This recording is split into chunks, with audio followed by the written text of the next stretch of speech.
അപ്പോൾ രാഹു ശരിക്കും 3, 6 എന്ന ഭാവം, അതുപോലെ തന്നെ 10, 11 ഈ ഭാവങ്ങളിലൊക്കെ ഗ്രഹനിലയിൽ നിൽക്കുക നല്ല ഭാവമാണ്. അതുപോലെ തന്നെ അത് ശനിയുടെ കൂടെ നിൽക്കുക, അങ്ങനെ അതിന് ഫേവറബിൾ ആയിട്ടുള്ള ആംഗിളുകളിലൊക്കെ നിന്നിട്ട് അപ്പോൾ രാഹുവിന് പവർ ഉണ്ടാവും.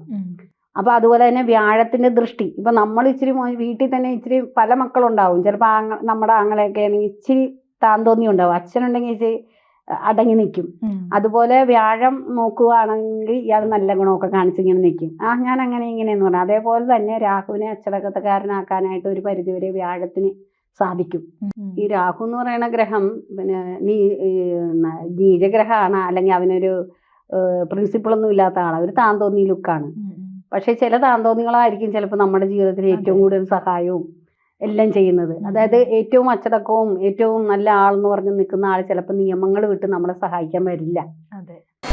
ജ്യോതിഷവുമായി ബന്ധപ്പെട്ട എല്ലാ വിശേഷങ്ങളും നിങ്ങളിലേക്കെത്താൻ ABC ജ്യോതിഷം സബ്സ്ക്രൈബ് ചെയ്യുക.